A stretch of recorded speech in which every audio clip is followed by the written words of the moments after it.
Okay, my name is Julie Christensen, also known as the Anger Lady. I am trying one more time to get Shannon Marie Milton on the line so that we can have a chat about her involvement in my new book, It Is Well, A Study of Motherhood in Times of Crisis. We have just spent the last half an hour or so on Facebook trying to get Facebook Live to work for us. And it has been a little bit of a wild nightmare. So I have just sent Shannon the link for the Zoom call, and I'm waiting for her to log on so we can have our conversation this way. And I'm just waiting to see what happens next. Recording is paused. Is the recording paused? What kind of witchcraft is this? I know. Like, it's okay. So gotten in the way of us being able to do this thing. Oh my goodness. You know, would you believe me if I told you every time I have a bad day, it's always a Thursday? Really? Yes. Turn your speakers up just a little bit. Okay. That's as loud as I can get it. Okay. Okay. Hopefully that will record well. My goodness, how are you, girl? I'm good. How are you? I'm good. I'm glad that we've got some time together so that we can actually do this. This probably won't be the last interview that we do. Okay. Hopefully it's not because something else happens. I know. Okay, I'm going to see if I can boost the audio a little bit on my... Okay. Oh, that's better. I can hear you better now.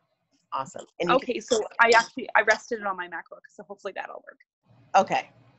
Awesome. So I'm going to go back because the people who were watching the live caught some of the preamble, but I'm going to take that live video down and then replace it with this one. So good idea.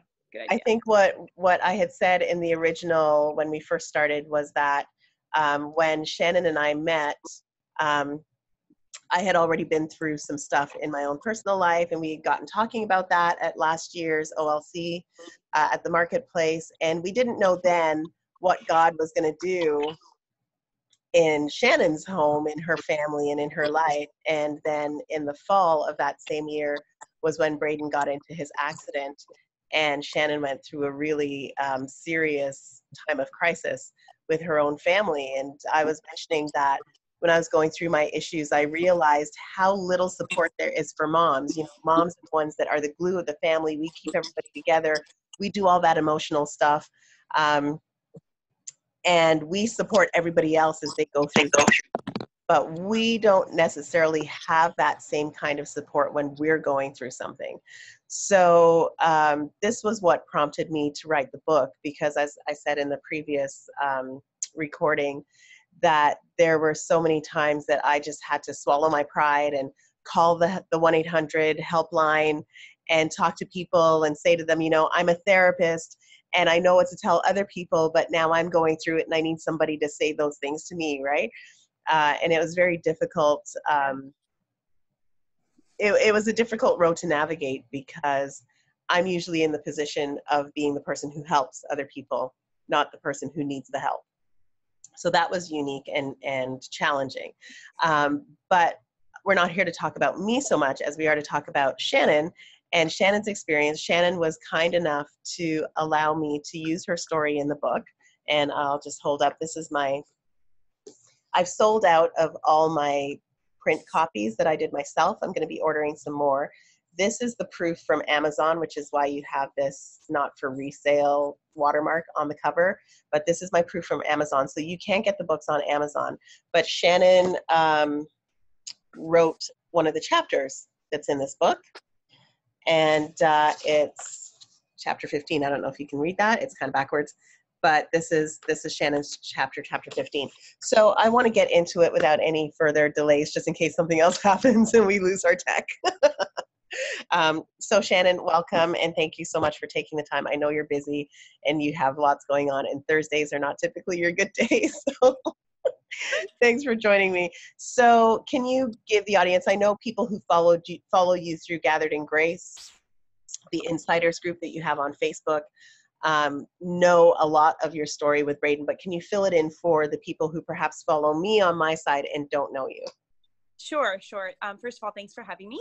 I'm glad that it's finally working out after 45 minutes of Facebook drama. I know. On October 12th, Braidyn left for school, ordinary Friday, day after a big football game. My husband and I took the kids out to the end of the driveway, got them on the bus. We got back home. We're ready to leave, and the OPP comes down the driveway, and my husband answered the door, and he came inside, and he had this look on his face, and I said, "What?" And he said, "Braidyn was in an accident," and he wouldn't really tell me how bad it was. Anyway, so we quickly got ready and we left, and Braidyn was in an accident crossing a major highway, and he was a passenger in a car. And so when he was crossing the highway, there was actually a car coming down the hill, which I'm assuming the driver did not see, and the car struck Braidyn's side. And that struck him at about 100 kilometers an hour, then pushing him over a ledge and dropping into a ditch, which put Braidyn into a coma immediately. His Glasgow coma scale went down to a 3, which is the lowest it can be before you die. We went to the hospital. They informed us he was going on to the orange ambulance to be transferred to Sunnybrook. My husband went with him, and I drove, and I just remember him laying there lifeless, but I guess he didn't look, like he was dying to me. We didn't really understand the magnitude of what we were going to be facing until we got to Toronto. And then Braidyn, from there, ups and downs, he was in a coma for 28 days before he became up to a Glasgow coma scale of, you and I function at a 15. He was about at a 7, anywhere between 7 and 11, between 28 and 31 days. Wow. So talk to me a little bit about the background. You talk about this in the book, the fact that you are not Braidyn's biological mom, and how this accident sort of transformed your perception of your relationship with him. See, I don't want to cry, but definitely the hardest job in my life has been being a stepmom. So I went from not really having kids, wanting to even have kids, to marrying a man with a child. And then 9 months after being married, we realized that his mom was into some pretty heavy drugs, and we were going to have to take custody of him through Children's Aid. And I went from being, an every other weekend and every Wednesday mother to full-time working, trying, like I had a boy on Friday and had to find daycare for Monday so I could go to work. And it was hard. And I definitely believe that no matter how bad it sounds, if I had to be honest, it was a problem. Having him was a problem to me. And I definitely made him feel like that for a good number of years. You could tell I was frustrated, and instead of, pouring all of me into loving him through it, I struggled a lot. That being said, I did do my very best, and I went to every school meeting, and I attended every sport he played, and I did all those things, but the emotional support that a mom has to have for a son was definitely lacking. And, so 13 years later, because he was 5, 13 years later, when he gets into this accident, or just a few weeks before his accident, 2 weeks actually, I was praying personally. I'm all about personal growth. So I believe to go forward, you have to recognize what's holding you back. And I definitely thought my love for people was holding me back in my walk with God. And I started praying for love. And I could feel myself changing through all the challenges that happen to you once you start praying for love. And I remember looking over in church one day and seeing him sitting there, and he was just kind of, had his head down, and it struck me that my love was changing for people, but no matter how much it changed in the sight of the people around me, I knew it hadn't changed for Braidyn, because I had to love him. And people see the way you love or don't love, like the way you should. And I prayed that day, whatever it takes. And that was, 2 weeks later, it started, right? So he was laying there, and I felt, I felt mixed guilt. I felt mixed feelings. I was sad. I was devastated, but I thought, wow, why is it taking an accident like this for me to realize that I love him? And, from the day he was in his accident, my life stopped, and my life became being there for him and my husband and our family. And I just like a mom, there's nobody there or involved that some people didn't even know I wasn't his mom that could say I didn't behave like a mother would. But it definitely sadly took almost losing for me to realize that I always loved him. Mm-hmm. So how has that impacted your relationship with him now? Because I mean, what's happened in Braidyn's life, that's his story to tell, but that miraculous recovery, even from the time when I remember you posted a video of you picking up his leg and putting it on the bed, and then him chucking it back off the bed again, just those early signs of movement, and that there was something happening in his brain more than just, sort of like the baseline activity. How did that change for you as he started to come out of the coma, to regain his skills, when he started talking, when he started using his cell phone, like all of those little things that we take for granted? How did that impact you? It impacted me so it's funny because when somebody lays there in a coma, you feel like they're changing, but really it's you changing on the outside. So he's laying there unconscious, and I'm changing. So as he's coming to, I'm just thanking God the whole way, because I'm going to have another chance to love him and be there for him. Mm-hmm. And I mean, I was always there for him, but emotional there is different than physical there. Yes. And so as he started to come to, I had already made up my mind that I was going to be there 100% with all of me, my heart, my love, my everything, my physical, emotional strength. And I was. And so as he was coming to, it was a realization that God was going to give me another chance. Awesome. Now, in terms of seeking support as you guys were going through the hardship, because I know at some points you were in the hospital 16 hours a day, nonstop, just waiting, praying, talking to him. Who was it that you looked to for support during those times? I know it's going to be, I never left my husband's side. We were never really, I was there alone with Braidyn sometimes, but my husband was my biggest support. And I definitely found a lot of support from putting it out there on Facebook. He's 17 years old, and everybody cared in our community what was happening to him. And the worst thing you could do is just be,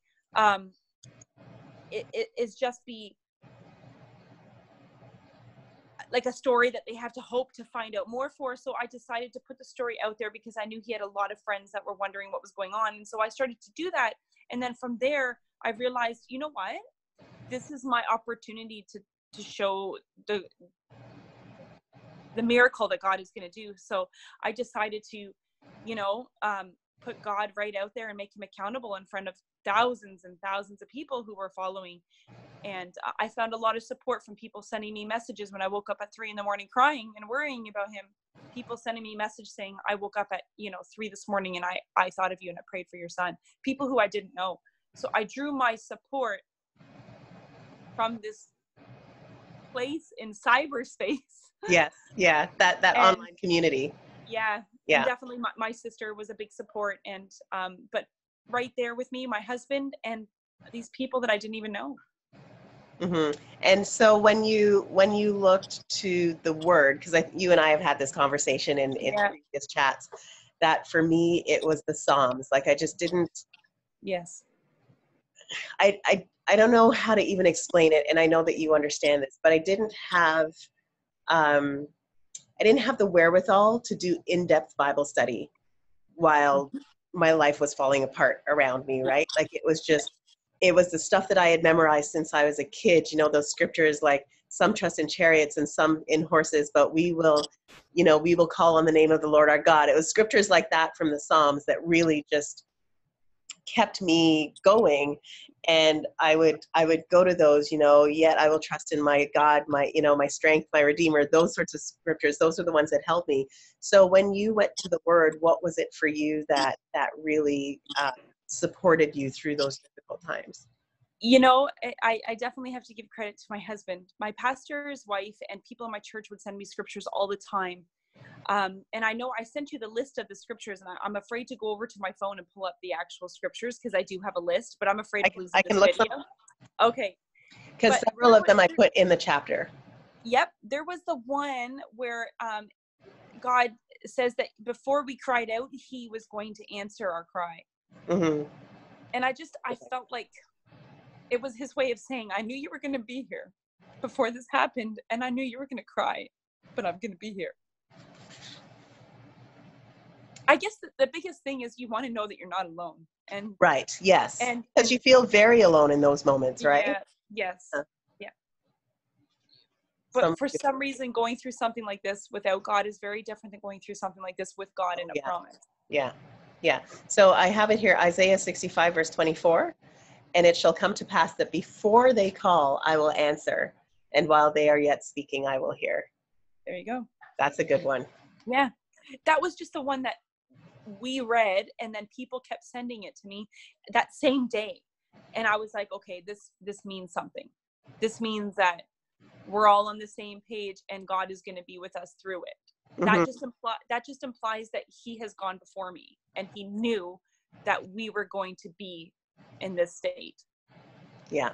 And that's so reassuring. I don't know about you, but I find that so reassuring to know that your entire life path is already known to someone who's greater than you, right? Yeah. Like to go through life going, I don't know what's going to happen next. And I don't know if there's a plan. I don't know what this is, like that the unknown is one of the things that I think as moms, we fear a lot. Yes. That was for me, when my son started having a little bit more freedom and he was able to go out and hang out with his brother and hang out with his friends, I wouldn't be able to sleep. I couldn't sleep at night until I heard the back door latch and I heard him, toddle up to his room and I heard his bedroom door close. Then I would go, okay, I can sleep now. Like for as long as he was out of the house, I just worried all the time. I was just constantly afraid that something was going to happen to him, that I wouldn't be able, like I have no control over these things. And to be able to go through your entire life not knowing, I don't know, for me, that's terrifying. Yeah. But knowing that God knows.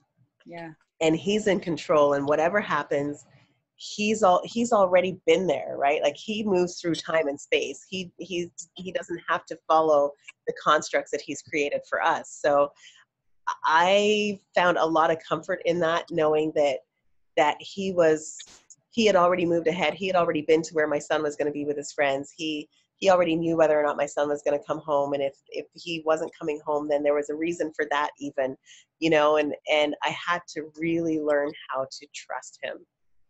Right? Yeah, definitely. Yeah. And I would imagine that it was very much the same for you, just in those moments where you didn't know if when they took out the trach, if he was going to be able to breathe on his own, right? Like that was a struggle, even just that. So talk about that a little bit. I definitely have to say that I didn't know how God was going to do it, but Trevor had a promise. Promises from God are as good as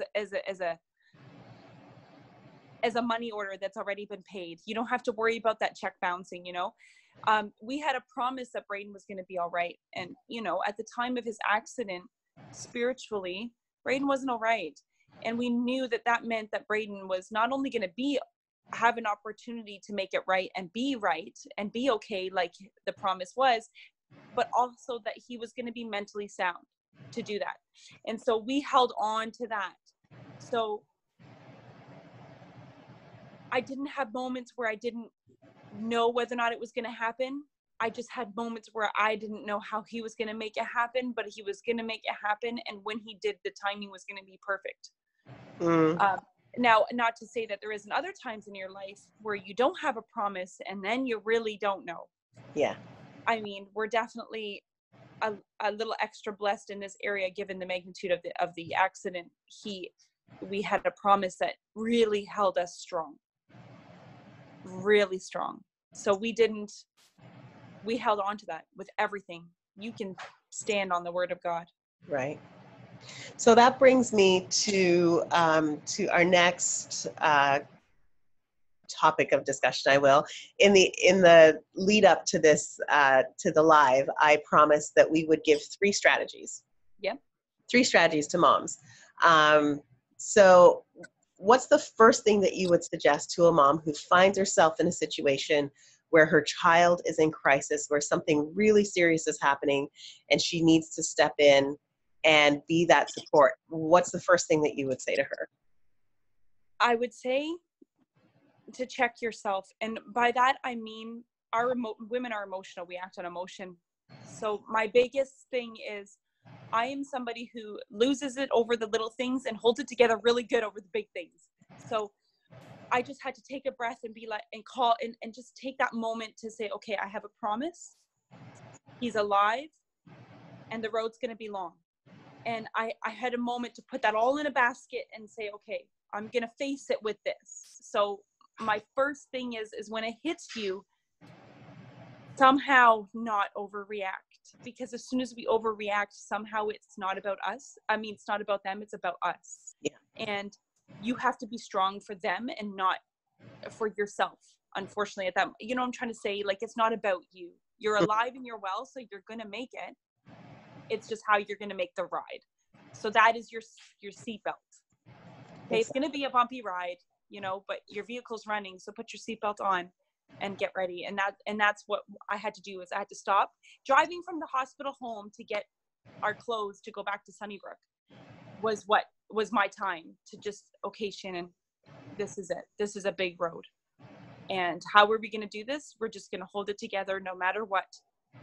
And it's a mental state of determination. That's good. So talk a little bit about the mom blunders. In the book, I mentioned a bunch of different mom blunders: mom shame, mom guilt, self-blame, blaming the kid, all those sorts of things. What would you say to moms who find themselves sort of stumbling through the mom blunders? I definitely had those moments too, because I was ashamed that it was taking something like this for me to realize my love for him. And if you don't know, or you didn't know, my mom killed herself when I was 21. And it was definitely a point in my life where I was very riddled with guilt. And here I was potentially facing that again. And that was hard. And I remember, crying to a friend saying, looking for them to forgive me for what they saw me do to him over the years, or by not being there for him or being too hard on him, and hoping that I was seeking for somebody to say it's going to be okay. You have to, again, snap yourself out of it. It's that determination that you're going to be there and you're going to get through it. Because if you're sitting there, this is similar to what you said in my live video the other day. We have to be there to support them. But if we're sick, how are we going to do it? So you have to remove yourself. Yes, it hurts. Yes, you did bad things. Yes, you have guilt. Yes, it hurts you as a mom. There's nothing more devastating, and you feel like you're going to die, but there's somebody laying there on the brink of death, and you can miss every opportunity if you're too worried about yourself. Mm-hmm. Yeah. It's a mind over matter. It really is. It really is. And I think the other challenge that comes with that that self-blame, it's like you said, that we tend to make it about us instead of about the child. But moms are so enmeshed with their children, Yep. right? That it is hard sometimes to be objective and say, you know what, my child is a grown-up, my child is of age, my child has enough common sense to know that the decision that they made that led them to this place was wrong or was dangerous or was risky or whatever. And it's not my fault that my child made that decision. You know what I mean? Yes. Like, in your case, Braidyn just got into a car. Yeah, you just going to school early at that. Right? Yeah, not his fault, No. not your fault. No. Right? It just happened. Not even the driver's fault. The driver that in the vehicle that he was with, right? Like it just happens. Sometimes things just happen, and they're nobody's fault. But I think moms, because we, from the time our kids are little, we feel guilty for everything. We feel guilty for sending our kids to daycare. We feel guilty for sending them to kindergarten. We feel guilty for not letting them have the extra cookie, like we come up with our kids with all of that guilt. So when something big happens, it makes sense in a way that we would feel guilty, even though what has happened might not have been our fault. Yes. Right. And so you're right, like being able to separate yourself from what's happening and to be able to say, this just happened. It's not anything that I did. I didn't perceive these things.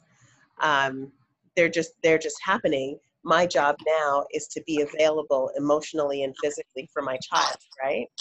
Yes. So one last tip. We got one more. So what one other thing would you say to moms who are struggling right now? You know what? I mean, aside from relying on God, I would want to say that it's okay to just worry about you and your family. I find that when you're going through trauma, people want to, come see you in the hospital. They want to be there for you. They want to do that. But sometimes all you can do is just be there. All you can do is just sit there. And it came to a point where Trevor and I completely shut down any visitation because we did not want to entertain you. We didn't want your hug. I didn't want anybody touching me. I didn't want anybody to say it's going to be okay. I just wanted to sit there with my husband and my son and wait. And that's okay. You know what, mom out there, it's okay to be so selfish that all you care about in that moment is your child, because you will always be the one. Other people might care, but you will always be the one who is there. So we got to the point where I didn't care if I hurt your feelings. It wasn't about you. It wasn't about anything other than we just want to sit here for 16 hours a day talking about the way he made us laugh and so on. And sometimes, people would come around, and it was only if you could just be with us without us having to entertain you. And that was tough, but it was real. And, some people were like, well, we just want to come. And I found myself, kind of getting mad. Don't be aggressive with me. Don't bully me. And you face something like this and you realize that you are the strength. And you know what? Put your foot down, and it's okay to be selfish and worry about only your family, because we're too busy sometimes trying to please other people. Yeah, that's a good point. I think that too often, because people don't know what to do, they scramble. Yep. And try to do what they think is the appropriate thing. Yes.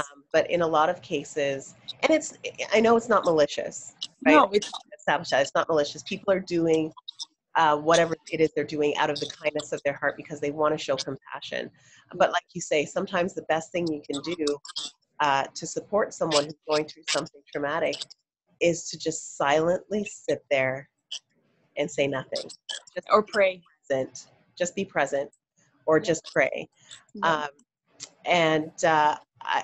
like that point, that it's okay to be selfish for your family, because again, mom guilt gets creeped in. Well, I came all this way, and it's like but I didn't ask you to come all this way. I asked you to come. I appreciate that you came, but I don't have enough energy to give to this and to give to you, right? If you can come and pour something into us, that's awesome, but we can't pour anything into you right now because it's just not there. There's not enough resources, right? What is it that they say? You can't pour from an empty cup.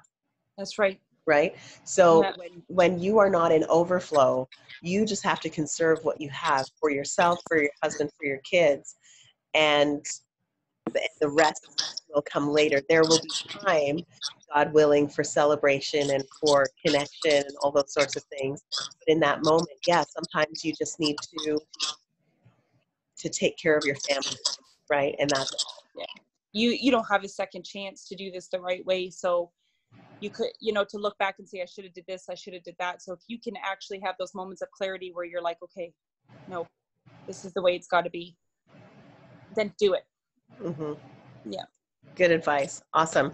I would love to stay on the line with you, but I've taken up so much of your day already. But That's okay. I appreciate this. I want to do this again. We have so much to talk about, you and I. And it feels like every time we get on video chat, we're just like, oh, this is just going to be 10 minutes. And then we're like, oh my gosh. Or every time we run into each other anywhere, we just sit there. Exactly. Yeah. Before we even met, we talked on the phone about ladies retreat. We were on the phone for like 40 minutes. So that's true. Yeah. So I would like to do this again. I think we could easily, I mean, there's so much in the book, right? So many different scenarios and those sorts of things, but there's so much I think that we can learn from the stories that are told in here.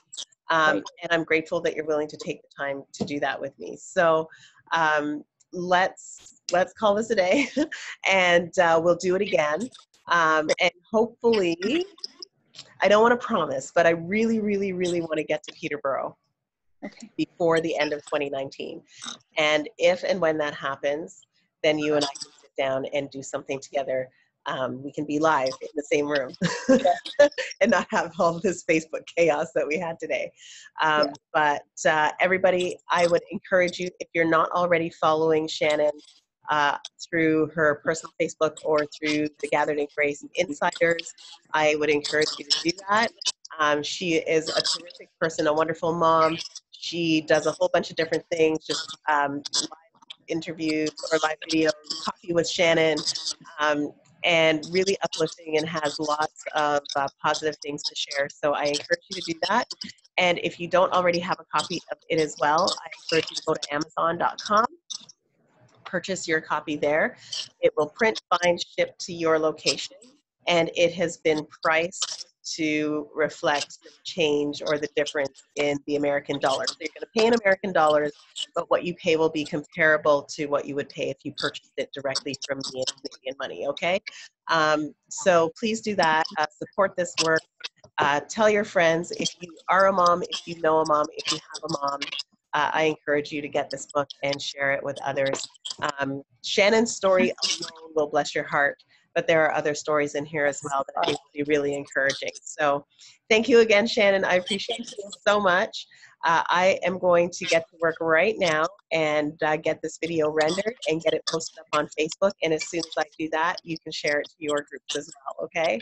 Great. I think they're looking forward to it. Thanks so much for having me. Thank you. Have a good day. Enjoy the rest of your Thursday.